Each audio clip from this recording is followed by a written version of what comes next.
ये बयान गलत है। वो गांधी जरूर है, लेकिन सावरकर को घसीटने की जरूरत नहीं है। सावरकर जी हमारे लिए हमेशा प्रेरणा का एक स्रोत रहे हैं। हम जो आज महाराष्ट्र में जो लड़ाई कर रहे हैं उसकी प्रेरणा छत्रपति शिवाजी महाराज और वीर सावरकर भी है। नमस्कार, बहुत स्वागत है आपका। आप देख रहे हैं द न्यूज, आपके साथ मैं सृष्टि मिश्रा। एक बड़ी खबर सामने आ रही है जहां पर राहुल गांधी को उद्धव ठाकरे और संजय राउत ने चेतावनी दे डाली है। ये चेतावनी है उनके सावरकर को लेकर, जो उन्होंने बयानबाजी की जब उन्हें माफी मांगने के लिए कहा गया। लगातार जिस तरीके से उनकी सदस्यता रद्द कर दी गई सचिवालय की तरफ से, अब आपको बता दें कि कहा ये जा रहा है कि राहुल गांधी तब भी नहीं झुक रहे हैं, लेकिन अब सावरकर के अपमान को लेकर उद्धव ठाकरे और संजय रावत फ्रंट फुट पे आ गए हैं। जहां पर आपको बता दें, संजय रावत ने भी यही कहा, उद्धव ठाकरे ने भी यही कहा, हम अपमान बर्दाश्त नहीं करेंगे। अब पूरे विस्तार से समझिए कि पहले उद्धव ठाकरे ने क्या कहा है। देखिए, उद्धव ठाकरे महाराष्ट्र को भेजने के लिए तैयारी कर रहे हैं, जहां पर महाराष्ट्र के उत्तरी जिले में वो एक जनसभा में रैली को संबोधित कर रहे थे। उसी बीच ये जिक्र आ जाती है राहुल गांधी की। उन्होंने कहा कि हम सावरकर के अपमान को बर्दाश्त नहीं करेंगे, हम सावरकर को अपना आदर्श मानते हैं, हम वीडी सावरकर को अपना आदर्श मानते हैं, जिनका पूरा नाम था विनायक दामोदर सावरकर। देखिए, कह रहे हैं सावरकर के अपमान से राहुल गांधी को बचना चाहिए, उनको हम आदर्श मानते हैं और जिस तरीके से उन्होंने सजा भुगती है वो कोई आसान बात नहीं है। उन्होंने बलिदान दिया है।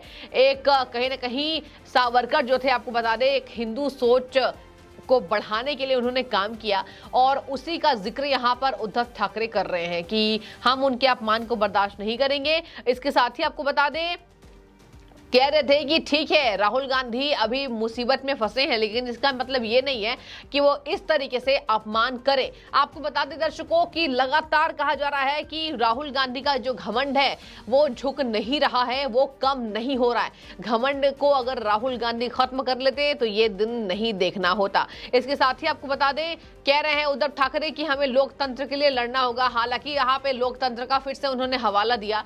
अब आपको बता दें कि संजय राउत ने भी राहुल गांधी पर पलटवार किया है। इस बात को लेकर लगातार महाराष्ट्र में सियासत गरमाई हुई है। सावरकर के अपमान को खास तौर पर कहीं ना कहीं आपको बता दें, नहीं झुकेंगे हम, ये कांग्रेस की तरफ से बयान दिया जा रहा है, लेकिन अब उससे विपक्ष को भी खलबली हो रही है कि राहुल गांधी ने उसमें सावरकर का जिक्र कर दिया है। आपको बता दें कि अब संजय राउत ने क्या कहा, सुनिए। सावरकर के लिए लिख रहे हैं, वीर सावरकर हमारे और देश के लिए श्रद्धा का विषय है। अंडमान में 14 साल तक काला पानी की सजा आसान नहीं है। ऐसी टिप्पणी पर महाराष्ट्र की जनता करारा जवाब राहुल गांधी को देगी। हम आपके साथ हैं, लेकिन वीर सावरकर हमारे प्रेरणा स्रोत। उद्धव ठाकरे गुट के ये नेता हैं संजय राउत। हालांकि अभी बता दें आपको, संजय राउत भी काफी चर्चा बटोर चुके हैं और महाराष्ट्र में जिस तरीके से बीजेपी वहां पर धीरे धीरे करके जनता को साधने की कोशिश कर रही है, उससे भारी नुकसान कहीं ना कहीं उद्धव ठाकरे गुट का हुआ है। लेकिन आपको बता दें कि अब कहा जा रहा है कि कांग्रेस को ये चेतावनी विपक्षी पार्टियों का, बीजेपी का ही नहीं, अब विपक्षी पार्टियों का ये बहुत ज्यादा भारी पड़ने वाला है। जहां जहां कांग्रेस महागठबंधन की सोच रख रही थी, वहां वहां कांग्रेस को हाथ धोना होगा, क्योंकि आप ऐसे बयान से तो नहीं बच रहे हैं, लेकिन आप में हिम्मत इतनी ज्यादा बढ़ जा रही है कि आपको अगर किसी भी तरीके से सजा का ऐलान किया जा रहा है आपके लिए, तो आप नहीं झुकने के लिए तैयार हैं। दर्शकों, आपको बता दें, राहुल गांधी को लेकर लगातार तनातनी बनी हुई है। जहां पर आपको बता दें, उन्होंने, उद्धव ठाकरे ने राहुल गांधी के लिए यह भी कह दिया कि मैं राहुल गांधी को बताना चाहता हूं कि हम अपने देश के लोकतंत्र और संविधान को बचाने के लिए एक साथ आए हैं, लेकिन इसको व्यर्थ नहीं जाने देंगे और आपको मैं चेतावनी देता हूं कि आप ऐसे बयानबाजी से बचें। आपको बता दें, अब जिस तरीके से राहुल गांधी की सांसदी चली गई है, राहुल गांधी को बड़ी उम्मीदें हैं वायनाड की जनता से, जहां से वो सांसद रहे। हालांकि अब वहां सांसद नहीं है, उनकी सदस्यता रद्द कर दी गई है। अब राहुल गांधी कह रहे हैं कि वायनाड की जनता मेरे साथ होगी, मुझे कोई डर नहीं है, मैं देश की आवाज के लिए लड़ रहा हूं। लगातार कांग्रेस सत्याग्रह आंदोलन कर रही है, जहां पर बीते दिनों दिल्ली राजधानी राजघाट पर पुलिस के द्वारा इसके लिए प्रियंका गांधी को अनुमति नहीं दी गई है। और एक तरफ कांग्रेस में इतना ज्यादा आक्रोश बढ़ चुका है बीजेपी को लेकर कि कांग्रेस अपनी बौखलाहट उसी आक्रोश के जरिए लाने की पुरजोर कोशिश कर रही है। जहां आपको बता दें, कांग्रेस की तरफ से यह कहना है कि हम नहीं झुकेंगे, उसी के तहत ये बयानबाजी राहुल गांधी की आई। हम सावरकर नहीं हैं, हम राहुल गांधी हैं, मेरा नाम गांधी है। इसका मतलब आपने तो गांधी को आदर्श को ही गलत बता दिया। ऐसा तो कभी महात्मा गांधी ने नहीं कहा कि अगर आप गलती करें तो आप झुके नहीं। आज यहाँ पर राहुल गांधी ने महात्मा गांधी के आदर्श को भी धूमिल कर दिया है। ये जनता लगातार राहुल गांधी को कह रही है। आपको बता दें, जनता ने यह भी कहा है कि अब मुश्किल होगा, लड़ाई करनी मुश्किल होगी। दर्शकों, आपको ये भी बता दें, इसके बाद से अब पवन खेड़ा का एक ट्वीट जमकर वायरल हो रहा है। पवन खेड़ा ने किस बात की माफी मांगी है पुराने ट्वीट को लेकर, आपको मैं बताती हूँ। देखिए, पवन खेड़ा ने बीते साल ये ट्वीट किया था जब उनके मन के हिसाब से उन्हें पार्टी में तवज्जो नहीं दी गई थी। उन्होंने ट्वीट कर दिया था कि क्या लगता है मेरे तपस्या में कोई कमी रह गई हो।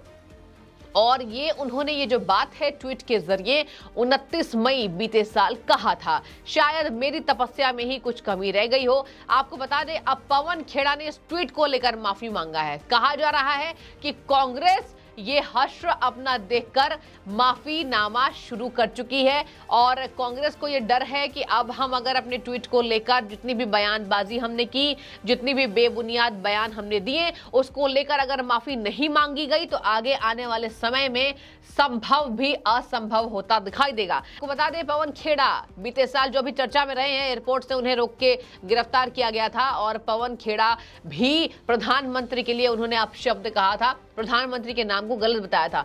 अब देखिए, उन्हें शायद डर लग रहा है, वो अपने पुराने ट्वीट पर माफी मांग रहे हैं। तो कहा जा रहा है कि पुराने ट्वीट तो अभी शुरुआत उसकी हुई है, धीरे धीरे करके कांग्रेस के जितने लीडर्स हैं जिन्होंने आपत्तिजनक बातें कही है, जिन्होंने सोशल मीडिया के जरिए भड़काने की कोशिश की है, सोशल मीडिया के जरिए अपमानजनक बातें कही है, उसको ये खामियाजा भुगतना होगा। जिनमें से एक है पवन खेड़ा, जिनका नाम सामने आ रहा है। पवन खेड़ा ने लिखा था कि स्वार्थ में किया गया ट्वीट और राहुल गांधी से प्रेरणा लेते हुए उन्हें अपनी गलती का एहसास हो गया है। पवन खेड़ा ने कहा, सत्ता से दूर रहकर भी राहुल गांधी तपस्या कर रहे हैं। दरअसल आपको बता दें कि जब पवन खेड़ा को राज्यसभा टिकट नहीं मिली थी, तब उन्होंने वो ट्वीट किया था कि शायद मेरी तपस्या में कोई कमी रह गई हो और आज उन्हें उस बात का एहसास हो रहा है। आपको बता दें, अब उन्होंने क्या कहा, अंतिम में सुनते जाइए।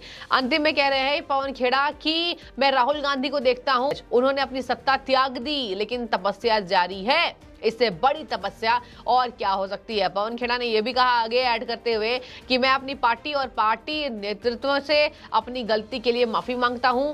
और आपको बता दें, लगातार पवन खेड़ा ने यह भी कहा, राजघाट पर आयोजित, जो मैंने आपको बताया राजघाट पर आयोजित सत्याग्रह आंदोलन, उस मंच पर पवन खेड़ा ने माफी मांगी है। कहा, मैं आज आप सभी से माफी मांगता हूं, मुझे राहुल गांधी और प्रियंका जी से प्रेरणा मिली है, ये आवाज उठाने का संभव आ गया है और ये जो समय है ये लड़ाई का है। अब देखिए, मैंने आपको पूरे विस्तार से बताया कि सावरकर के अपमान को उद्धव ठाकरे और संजय राउत नहीं बर्दाश्त करेंगे और कह रहे हैं कि हम महाराष्ट्र की जनता हैं, हम महाराष्ट्र के होकर महाराष्ट्र की जनता इन्हें जवाब देगी अगर इन्होंने ऐसा कहा है। राहुल गांधी ने ये बातें कही है, जिसके बाद से लगातार तापमान बढ़ा हुआ है कि राहुल गांधी का जो घमंड है वो कम नहीं हो रहा है। और इधर पवन खेड़ा के लिए कहा जा रहा है कि शायद वो डर गए हैं, भले उन्होंने कांग्रेस का हवाला दिया कि मेरे जो लीडर है वो काफी तपस्या कर रहे हैं और मैंने ऐसा लिख दिया था, लेकिन कहा जा रहा है माफीनामा शुरू हो जाएगा क्योंकि कार्रवाई तो हो गई है राहुल गांधी पर।